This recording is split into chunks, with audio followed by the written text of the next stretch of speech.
Hello everyone, welcome back to Case Studies with the BizDoc. This week, it's SoundCloud. Many of you asked about it. This is about a company that's a great company with a great product that didn't make it.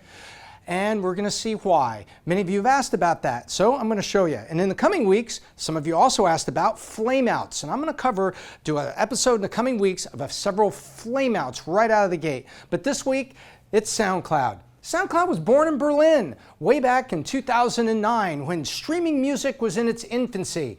And they did it with about a $2.5 million seed round that they had gotten together there in Berlin. They quickly moved over to the US, had an office in San Francisco, office in London, and got going. A year later, they go out and they raise $10 million. Actually, it was more like 2 years later in 2011, Series B. They attracted people like Kleiner Perkins, the legendary Kleiner Perkins. They were on a Series C, $50 million in 2012. Chugging along, opening offices, 200 employees, and we come to really appreciate SoundCloud for one reason. It was a streaming service, but it created this open kind of stage where we could all see highly professional artists bringing their music directly to us. Sort of like Kindle for aspiring authors came to music. They took down the barriers so we could listen to great music that we knew and loved and also see really high quality, carefully curated music from up and comers that were carefully selected that were fantastic. We loved it. I loved it. They follow up just a year later, they raised $60 million Series D. Then it begins to slow down. It was 2 full years later, they raised a $70 million Series E, and I'll move over here for a second. That same year, 2016, they also announced $35 million. It's in red because it was debt. Why were they suddenly raising debt? Because the venture guys had lost confidence. When the venture guys lose confidence, but you get this much money that's been banked and this many eyeballs, you go out and you get debt. And somewhere, someplace, someone's going to give you the venture debt. It's going to be expensive, but you're going to get it.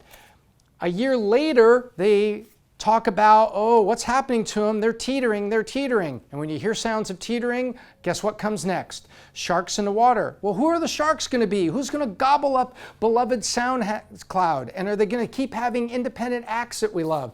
Well, there's a rumor about Twitter, and then they said no. But Twitter Ventures did make a little bit of investment.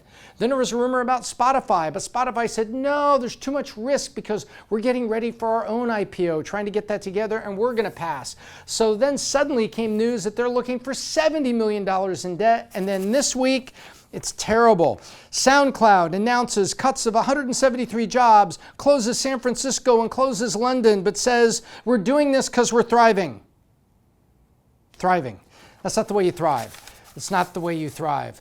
I think the issue for SoundCloud is this. If you look at streaming, there are 3 kings. There's iTunes, Spotify, and Pandora. Absolute kings. Pandora is doing well. They've also got the ad supported. I get Pandora in my car, and I don't pay for Pandora. Probably should, but I don't because I'm content to listen to the streaming with the commercials now and then, and that's how it pays for the music. I listen to the commercials. Spotify, iTunes, and Pandora nonetheless have like $10 streaming options you can get there. iTunes kind of cornered the market because it's right there on your iPhone. You just click yes, you're going to take it. And $9.99, you get iTunes Radio and you get all the unlimited streaming on there.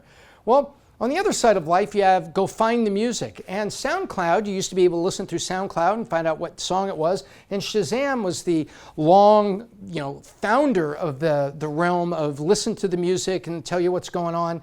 And they were there. So there's really like a place for SoundCloud. Do I discover new music like Shazam, identify what music's playing, or am I another streaming service? In the meantime, people like Sirius at $20 a month, $240 a year, I don't pay for it anymore, and there's Sirius Radio in my car. I no longer pay for it. It's off. It's also off in my wife's car. We're both Pandora people. So Sirius goes away. Tidal comes up. We will have every hip-hop artist on the planet on Tidal.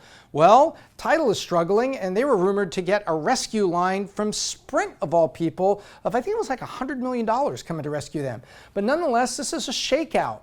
And what's happening is SoundCloud failed to have a business model that worked, and I think that's really the message here.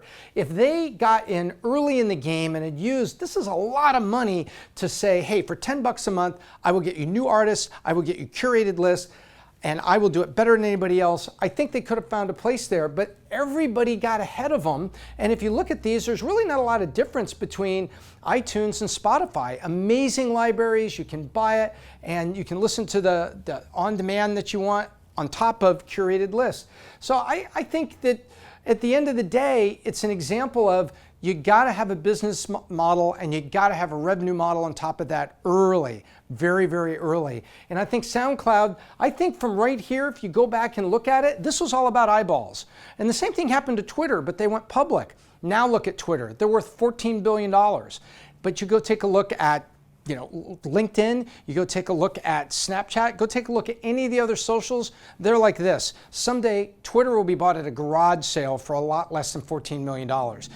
Mark my words, they will go the way of Yahoo, they will go the way of AOL. Because Twitter, who pays for Twitter? Nobody pays for Twitter. And there's ads and they're trying to make it work. Well, the same thing here. You got to get people to pay for it. And that, I think, is the real lesson for SoundCloud, is something I'm really, really sad to see them go all the way here to freaking uh-oh, and when is the music going to stop? Because I, like you, am really sad when the music stops and I can't see some of the new and intriguing bands.